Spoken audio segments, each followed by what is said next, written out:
Hello दोस्तों, quick cash में आपका स्वागत है। 30 तारीख को पेपर हुआ है, मेंस का एग्जाम हुआ है बीपीएससी का। और जीएस फर्स्ट पेपर हुआ और जीएस सेकंड पेपर हुआ। दोनों पेपर जो हुए हैं उनका मैंने आप लोगों को गेस करके क्वेश्चन बताया था। हमारे चैनल पे जाके आप जा देख सकते हैं। मैंने जितने क्वेश्चन बताए थे उतने उतने में से जो है 70% क्वेश्चन हमारे ही बताए हुए क्वेश्चन से आए। मैं कोई दावा नहीं कर रहा हूँ, ना कोई अपनी बड़ाई कर रहा हूँ, लेकिन एक बार जाके वीडियो वहाँ जाके देखना, प्ले लिस्ट पे जा करके वहाँ आप देखिएगा मैंने बीपीएससी के जो क्वेश्चन बताए थे वहाँ से क्वेश्चन आए हैं कि नहीं आए हैं। ठीक है, लेकिन वो दूसरी बात हो गई। पहली जो बात है ये आप लोगों के लिए वो ये है कि आप लोग पेपर पहले आप देखिए। आप लोग जितने बिगिनिंग बच्चे हैं जिनको मेंस देना है 68 का, क्योंकि इसमें सारे बच्चे हम देख रहे हैं 68 की तैयारी इस समय कर रहे हैं बीपीएससी की, और उसका पेपर 12 फरवरी को है।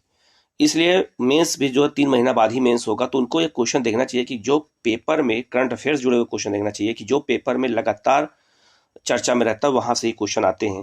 और मैं ये भी बता दे रहा हूँ कि इस बार G20 से क्वेश्चन नहीं आया है।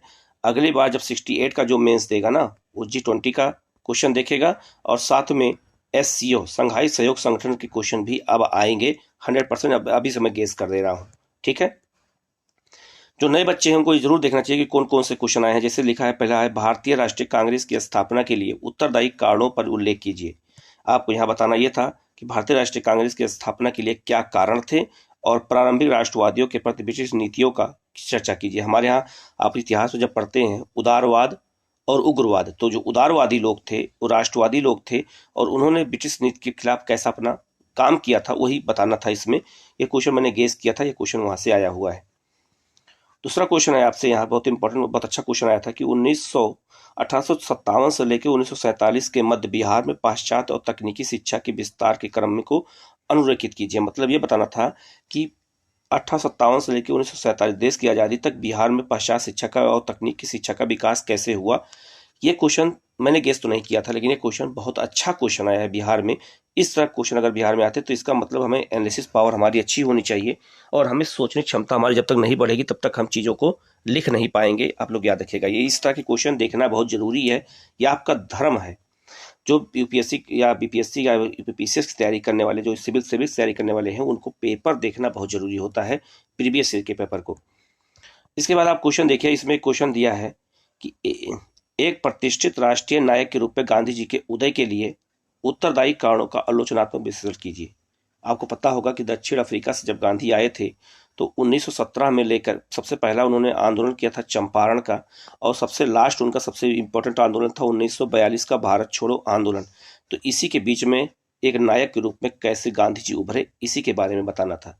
तो इस तरह के क्वेश्चन को जब आप बार बार देखते हो ना, तब आपको चीज़ें याद रहती हैं, तो याद नहीं रहती हैं। ये भी मैंने गेस किया था, ये क्वेश्चन मैंने बिल्कुल गेस किया था, वही क्वेश्चन आया है। 1942 के भारत छोड़ो आंदोलन पर एक निबंध लिखिए। क्या यह एक अनायास होने ही वाला आंदोलन था, या अपने आप, या कोई नेतृत्व किया था। तो आपको पता होगा कि जब 1942 में भारत छोड़ो आंदोलन शुरू हुआ था तो ऑपरेशन जीरो आवर के तहत सभी नेताओं को गिरफ्तार कर लिया गया। तो आंदोलन का मुख्य नेता कोई था ही नहीं। तो जैसे आपने सुना होगा, बिहार में हजारीबाग जेल से भागे थे जयप्रकाश नारायण, बांकीपुर जेल तोड़ कर भागे थे राजेंद्र प्रसाद। तो उन्हीं वो लोगों ने नेतृत्व किया बिहार में, कुछ लोगों ने किया यूपी में, कुछ लोगों ने किया बंगाल में, कुछ लोगों ने किया मद्रास में, कुछ लोगों ने किया पंजाब में। तो अनायास नहीं था वो, उसमें भी लोग नेता नेता थे, लेकिन मुख्य नेता गांधी जी नहीं थे कि जो दे सके। कुछ लोग रेडियो पे बोल के भी प्रचार करते थे। वही के संदर्भ में ये क्वेश्चन लिखना था। बहुत अच्छा क्वेश्चन आया था।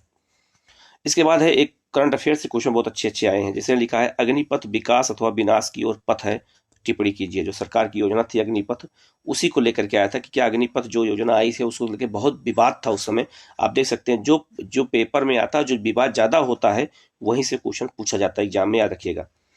इसके बाद अगला क्वेश्चन इसमें है कि भारतीय संदर्भ में एक राष्ट्र एक चुनाव की अवधारणा का वर्णन कीजिए तथा इसके पक्ष और विपक्ष में तर्क दीजिए।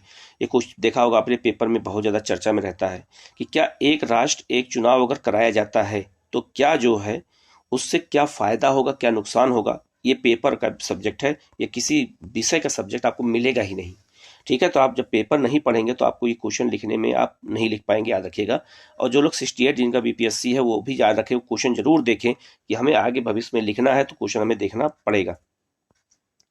एक क्वेश्चन बहुत अच्छा आया यहाँ पे, देखिए।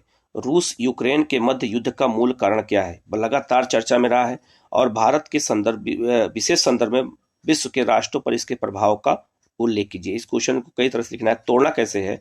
सबसे पहले यह बताना है कि रूस और यूक्रेन के मध्य युद्ध का कारण क्या है, फिर भारत पर इसका क्या प्रभाव पड़ेगा और भारत के साथ साथ विश्व पर इसका क्या प्रभाव पड़ेगा। 3 फेज में ये क्वेश्चन को लिखना है। तो ये क्वेश्चन जब तक हम देखेंगे नहीं, समझेंगे नहीं, पेपर में नहीं पढ़ेंगे, हम नहीं लिख पाएंगे। इसके बाद एक क्वेश्चन बहुत अच्छा आया था, ये भी मैंने क्वेश्चन गेस किया था। ये वाला क्वेश्चन मैंने रसिया वाला क्वेश्चन मैंने गेस किया था, वही क्वेश्चन बिल्कुल आया। आप जाके वीडियो देख सकते हैं, उसमें सब पहले ही वीडियो डेट वाइज पड़ा होगा, आप देख सकते हैं वहाँ पे कि जो है कि क्वेश्चन आया है कि नहीं आया है। प्रायः यह आरोप लगाया जाता है कि सत्ताधारी दल अपने निहित स्वार्थों हेतु संवैधानिक संस्थाओं का दुरुपयोग करता है। क्या आप इस मत से सहमत हैं? अपने उत्तर के पक्ष में तर्क दीजिए। आप लोग देखा होगा कि सीबीआई और ईडी लगातार सरकारी संस्थाएं हैं, संवैधानिक संस्थाएं हैं, और लगातार ये जो है अलग अलग नेताओं के ऊपर जो है लगातार जांच कमेटियां, जांच के द्वारा कई बार रेड डालना, जैसे पश्चिम बंगाल में किया गया, बिहार में किया गया, यूपी में किया गया, दक्षिण भारत में किया गया, महाराष्ट्र में किया गया। तो क्या ये क्वेश्चन ये आया है कि क्या जो ये आरोप लगाया जाता है लोगों के द्वारा, मीडिया के द्वारा, लोगों के द्वारा, कि जो सत्ताधारी दल होता है, जैसे मान लो मोदी गवर्नमेंट है, वो लगातार सब आरोप लगाते हैं कि उस संबंधित संस्थाओं का दुरुपयोग करती है, तो क्या ये सही है या गलत है? इसके पक्ष में आपको तर्क देना था। ये क्वेश्चन आपको किसी सब्जेक्ट से नहीं मिलेगा, आपको न्यूज़पेपर से ही मिलेगा, याद रखिएगा ये, ठीक है।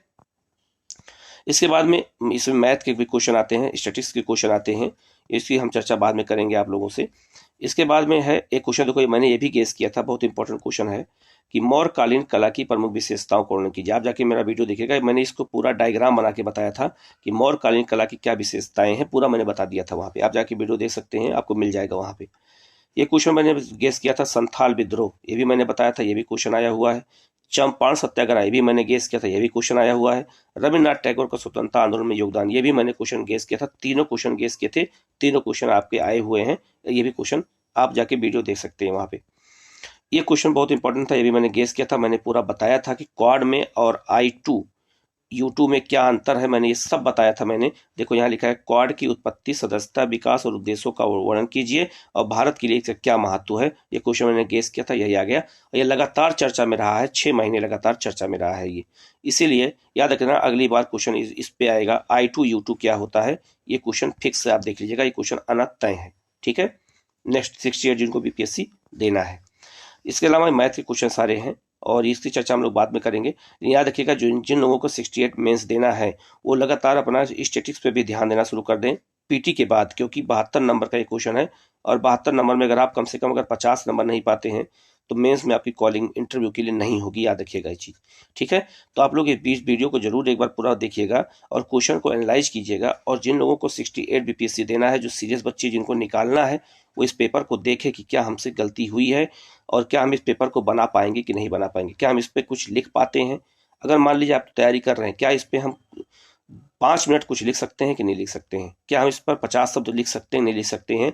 अपने से पहले सोच के देखो, अगर नहीं लिख सकते हैं तो आपको लंबा सफर तय करना ही पड़ेगा, आपको पढ़ना पड़ेगा, पेपर कंटिन्यू पढ़ना पड़ेगा, ठीक है। तो आप लोग ये वीडियो कैसा लगा आप लोग जरूर बताइएगा और क्वेश्चन कैसे आए थे ये बताइएगा। अगर आपको कोई डाउट होता है तो आप कमेंट में आप कमेंट कर सकते हैं, कोई क्वेश्चन पूछना है उससे आप कमेंट कर सकते हैं। और जो है आप वीडियो को लाइक करिएगा, शेयर कर दीजिएगा और चैनल को सब्सक्राइब कर लीजिएगा। Okay, thank you.